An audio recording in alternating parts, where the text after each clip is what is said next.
नमस्कार, स्वागत है आपका एक बार फिर से भारत समाचार के इस खास कार्यक्रम में जो आधारित है कानाफूसी और चर्चाओं पर। तो चलिए शुरू करते हैं पावर सेंटर।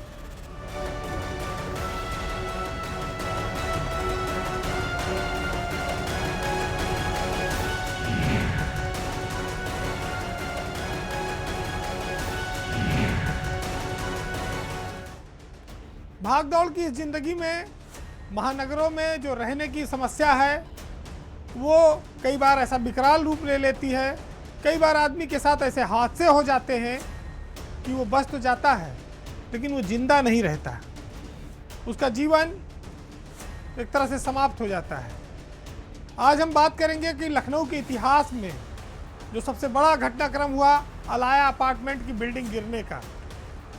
ये बिल्डिंग भ्रष्टाचार, एलडीए के अफसरों और बिल्डरों की बेतहाशा कमाई का नतीजा थी और इन तीनों के गठजोड़ ने कई लोगों की जानें ले ली।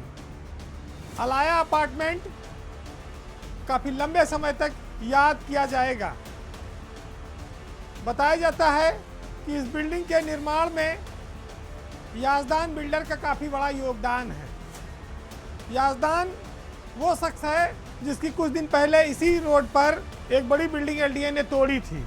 लखनऊ में कुकुरमुत्तों की तरह जो बहुमंजिला इमारतें बनाने का चलन है उसमें सबसे ज़्यादा बदनाम नाम है याजदान बिल्डर का।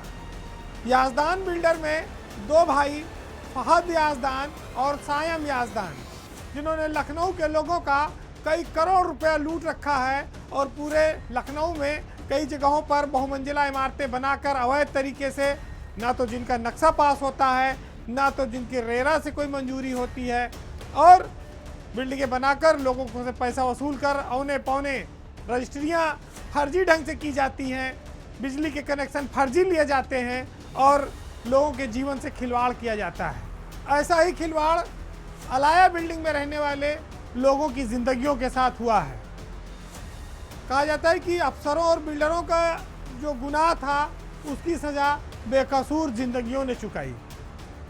जिसने भी ये हादसा देखा उनकी आंखों में आंसू आ गए। एक ही घर में बहू और सास दोनों का निधन हो गया मलबे के नीचे दबकर। बेटा छोटा था, वो मलबे में दबा रहा, उसकी जान बच गई, घायल है, लेकिन अब उसकी ज़िंदगी बिना माँ और बिना दादी के गुजरेगी। समाजवादी पार्टी से जुड़े हुए और कांग्रेस पार्टी से जुड़े हुए नेता के परिवार इस बिल्डिंग में थे जिनके घर में मौतें हुई। एक शिक्षिका की भी मौत हो गई। उत्तर प्रदेश में सायम और फहद याजदान नाम के जो बिल्डर हैं वो ऐसी ही बिल्डिंगें बनाकर लोगों को मौत बांट रहे हैं। हालांकि इस बिल्डिंग में याजदान बिल्डर का कहीं सीधे इन्वॉल्वमेंट नहीं आया है, लेकिन उसका नाम जरूर आया है, उसका योगदान जरूर था।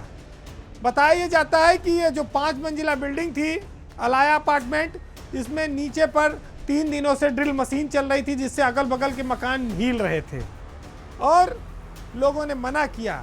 उसके बावजूद बेसमेंट की खुदाई होती रही और बिल्डिंग भरभरा के गिर गई। पहले लोगों ने सोचा भूकंप आया था दिन में उसकी वजह से है, बाद में पता चला कि भूकंप नहीं, लालच और भ्रष्टाचार की वजह से बिल्डिंग गिरी है। ये जो मौत के गुनहगार थे, इन लोगों ने क्या क्या खेल कर दिया, इस शहर में क्या क्या हाल बना रखा है, इस पर एक बार फिर से लोगों को सोचने पर मजबूर होना पड़ा। कुछ दिन पहले एक होटल में अग्निकांड हुआ था, लोगों को याद है। अब पूरी बिल्डिंग गिर गई और लोगों की मौत हो गई, लेकिन अभी बड़े बड़े गुनहगार बचे हुए हैं। फहद जो याजदान है वो वीडियो जारी कर रहा है और कहता है कि उसका इस बिल्डिंग से कोई लेना देना नहीं। फहद याजदान बिजनौर के बढ़ापुर से एक बार विधानसभा का चुनाव 2017 में बीएसपी से लड़ा है। तो एक प्रदेश के कोने से आया और यहाँ बिल्डर बन बैठा और बिल्डिंगें कैसे खड़ी की जा रही हैं वो आप देख सकते हैं। ये तो भला हो जिन लोगों ने रेस्क्यू ऑपरेशन चलाया, जो हमारे कर्म योद्धा रहे, वो मौके पर डटे रहे। कहते हैं कि मानवता के आगे भूख प्यास ने घुटने टेक दिए थे।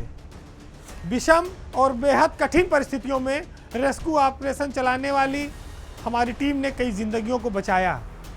उत्तर प्रदेश के उप मुख्यमंत्री ब्रजेश पाठक, डीजीपी डीएस चौहान, इन दोनों ने रात दिन मेहनत की। अस्पताल से लेके घायलों को लाने ले जाने, उनका इलाज कराने की सरकार ने मुफ्त व्यवस्था की। बड़ा कठिन ऑपरेशन था, 5 मंजिल बिल्डिंग से गिरी हुई उसमें से 14 लोगों को जीवित निकालना। पूरी रात पूरा दिन 36 घंटे से ज़्यादा ये ऑपरेशन चला। लेकिन लखनऊ के लिए ये सोचने के लिए छोड़ गया है कि ये जो हम लोग लखनऊ में रहने आते हैं, बसने आते हैं, अपने लिए एक अदद घर तलाशते हैं, पूरे जीवन की कमाई लगाकर लोग फ्लैट खरीदते हैं, घर खरीदते हैं, उसमें जान कितनी जोखिम में है। लोगों के लिए जो दिन भर काम करके रात में, या जो सोचते हैं कि हम बाहर काम कर रहे हैं, हमारे बच्चे हमारे फ्लैट में सुरक्षित हैं, उनको इस पर फिर से विचार करना होगा। सरकार को देखना होगा कि ऐसी इमारतों का वो कितनी जल्दी उनको जमींदोज करे, उनको गिराए। इसके लिए एक अभियान भी चलाना पड़ेगा, क्योंकि ये बहुत बड़ा नासूर बन जाएगी आने वाले वक्त में। ये एक घटना है, ये आने वाले चीज़ और बड़ा रूप ले सकती है वक्त में। बहुत सारी और जानों पर भी खतरा है। सरकार को ऐसी जर्जर और ऐसी अवैध दोनों बिल्डिंगों को चिन्हित करना पड़ेगा।